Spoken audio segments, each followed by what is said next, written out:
Hello everyone, कैसे हैं आप सब लोग। आप सभी को हैप्पी होली। आज के दिन हम प्रहलाद की भक्ति को सेलिब्रेट करते हैं।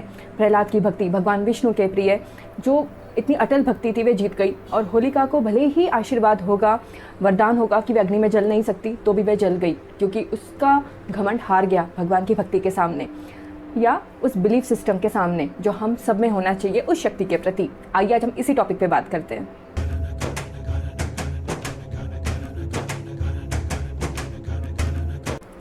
होली ऋग्वेद के समय से मनाई जाती है। ऋग्वेद में भी होली का उल्लेख है, और सिर्फ ऋग्वेद में ही क्यों, आप नारद पुराण लीजिए और भविष्य पुराण में भी आपको होली के बारे में बहुत सारी बातें मिलेगी। तो अब मार्केट में ऑर्गेनिक कलर्स हैं, आप ऑर्गेनिक कलर्स के साथ खेलें या फूलों से रंग बनाएं, जो एक्चुअली होली इसी तरीके से खेली जाती थी। लेकिन बहुत लोगों को होली के दहन के बारे में नहीं पता है। आप लोगों ने सुना होगा कि हम लकड़ियों को इकट्ठा करके जलाते हैं और होली सेलिब्रेट करते हैं, जिसे हम छोटी होली भी कहते हैं। बहुत सारे लोग अपने घर का जो कबाड़ है, जैसे लकड़ी के पाटे होते हैं, पाट होता है, या कोई पुराना फर्नीचर है, वह जमा करके लकड़ी जला देते हैं।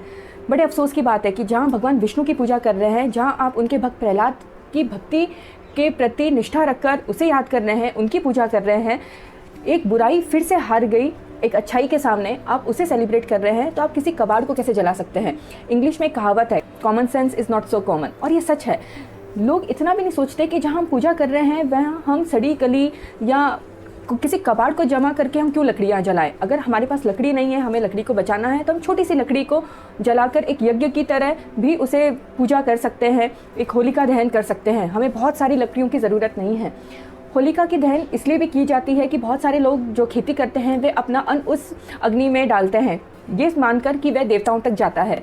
इसलिए मेरी आप सबसे रिक्वेस्ट है कि जब भी आप होलिका दहन करें, लकड़ियाँ जमा करके जलाएं, उसे पूरी निष्ठा और पूरी स्पिरिचुअलिटी और पूजा पाठ के साथ ये काम करें, तभी उसकी वैल्यू है। और इस होलिका दहन की बहुत वैल्यू है। आप इसकी आग के आसपास जब रहते हैं तो आपका ऑरा क्लीन होता है, आपका माइंडसेट बहुत अच्छा हो जाता है। अगर कोई लोग बहुत बीमार चल रहे हैं या किसी की लाइफ में किसी भी तरीके की प्रॉब्लम है, तब होलिका का जो भस्म होती है, जब हम लकड़ी जला देते हैं, जो भस्म होती है वे भस्म को घर में लाएं और उसे साल भर तक रखें, जब तक दूसरी होली नहीं आ जाती। आपके घर की बहुत सारी प्रॉब्लम सॉल्व होगी। तो जिस भस्म में इतनी एनर्जी है, आप उसे कबाड़ से रिलेट कैसे कर सकते हैं। इसलिए मुझे कुछ बुद्धिजीवियों पर, स्पेशली जो हिंदू बुद्धिजीवी है, उन पर बहुत गुस्सा आता है जब वे अपने हिंदू धर्म को ख़राब करते हैं या गलत तरीके से लोगों को बताते हैं। तो इस होली पे अपनी बहुत सारी प्रॉब्लम सॉल्व करिए। हिंदू धर्म बहुत ब्यूटीफुल है, आप स्पिरिचुअली भक्ति से इसे सेलिब्रेट करें, लेकिन साथ में अपनी लाइफ की बहुत सारी प्रॉब्लम सॉल्व करें। जो भी लोग काफ़ी बीमार रहते हैं या जिन्हें फाइनेंशियली प्रॉब्लम है, वे इस भस्म को रोज़ माथे पर तिलक करें, आपकी प्रॉब्लम ज़रूर सॉल्व होगी।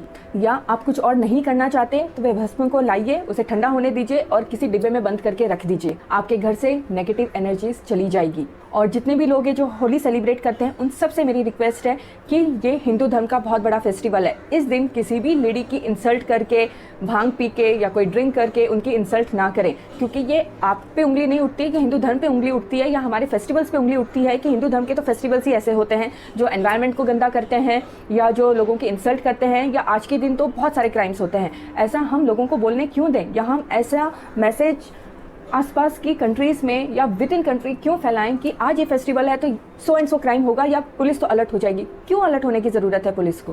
क्या सभी हिंदू अपने फेस्टिवल पूरी ईमानदारी से, स्पिरिचुअली, भक्ति भाव से नहीं सेलिब्रेट कर सकते। और अगर कोई भी इंसान इतना स्पिरिचुअल नहीं है तो फेस्टिवल सेलिब्रेट ना करे, अपने फेस्टिवल को हैंड टू माउथ रखें, खाए पिए और दी एंड करें। लेकिन अपने फेस्टिवल पे ऐसा कोई काम ना करें, स्पेशली किसी लेडी की इंसल्ट ना करें जिससे आपके धर्म पर उंगली उठे या दूसरे लोग हंसे।